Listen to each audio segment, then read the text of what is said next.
group of leaders from Youth United for Community Action in East Palo Alto were discussing the policy of juvenile ICE holds practiced in San Mateo County. Upon learning more about the policy, they came to the conclusion that it was unfair. They decided to create this video to bring awareness to communities of the county. Yuka Youth interviewed lawyers, elected officials, advocates, and families to gain their perspective on this policy. These are their stories. Life, I wonder, will it take me under? I don't know. According to Office of Refugee Resettlement, ORR, San Mateo County is the second highest county in California to refer youth to ICE. San Mateo County is not obligated under any policy or law to refer young people to ICE. The Women's Refugee Commission has reported that youth from California are being separated from their families when being sent to ICE detention centers across the country. These include New York, Florida, Virginia, Illinois, Texas, Oregon, and Washington. It costs more money to deport a young person than it does to fund their K-12 education. In 2011, Immigration and Customs Enforcement ICE Deputy Director Kumar Kibble told Congress it costs about $12,500 to deport an undocumented person. Hey, my name is Yareli. I'm 19 years old and I'm from EPA. Yareli is a young person that experienced an ICE hold. Yareli was detained in San Francisco for 4 months and later sent to a group home in LA for an additional 4 months. They didn't tell me I had an ICE hold, and I don't think it's fair.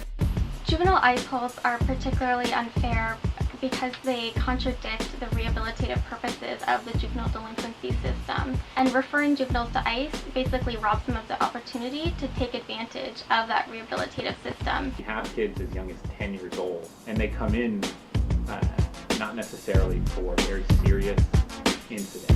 Not necessarily for serious incidents? One example of a non-serious incident is that of Daniel. Daniel was arrested after his school administration called the police regarding a prank. Daniel faced multiple charges and the risk of being deported. They didn't call my mom until the last minute, until I was at the police station. The lady asked, "Oh, did you ask call his mom?" They're like, "Oh, not yet." And then as soon as before they took us, 5 minutes before they took us, that's when my mom showed up at the police station. It was just basically a prank that went bad.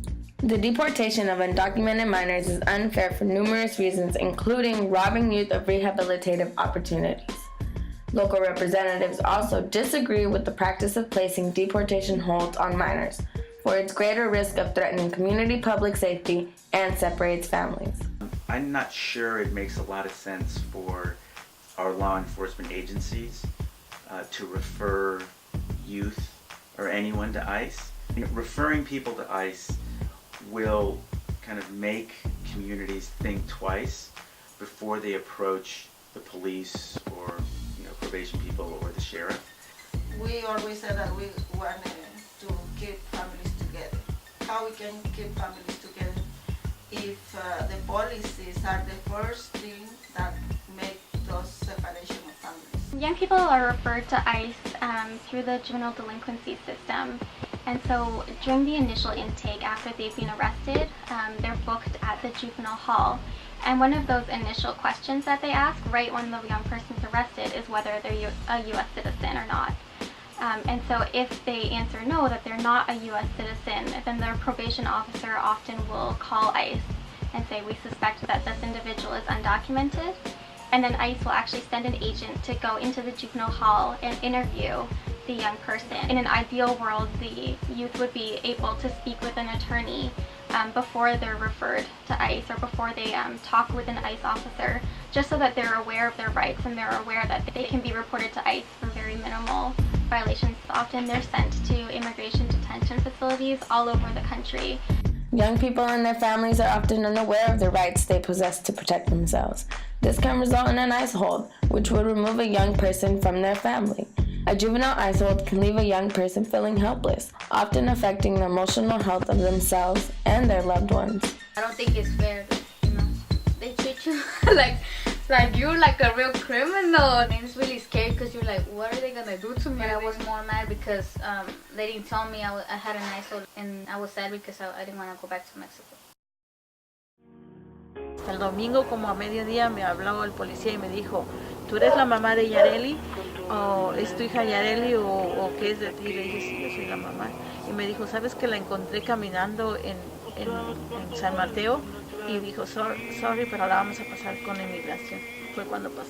Inmigración la agarró y dijo que la iba a detener. Cuando a mí me hablaron y me dijeron que inmigración la iba a detener, quería morirme.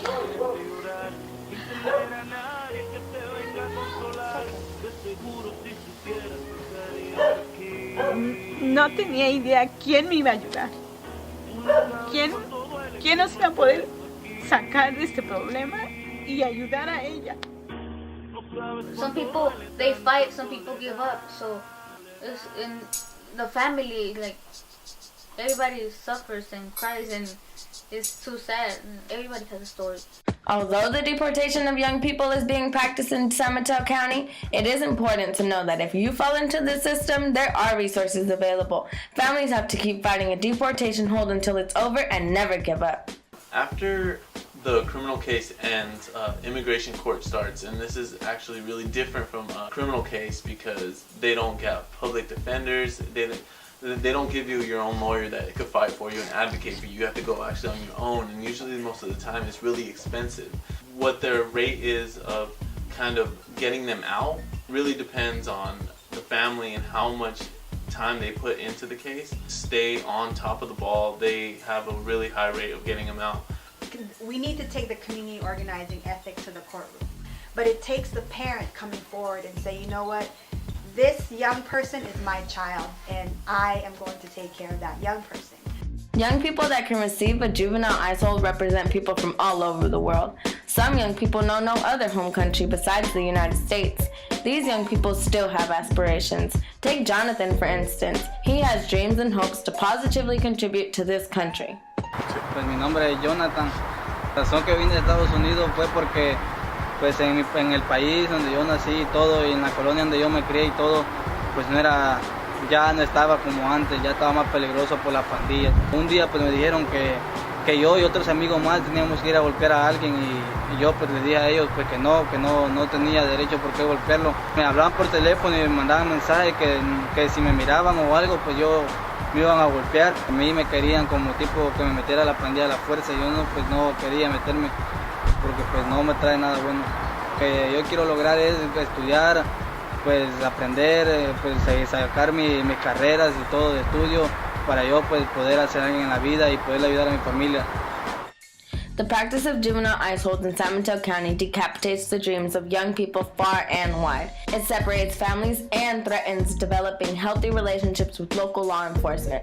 Most importantly, this practice highlights the need for a comprehensive immigration reform in this country. No young person's story should have to be cut short.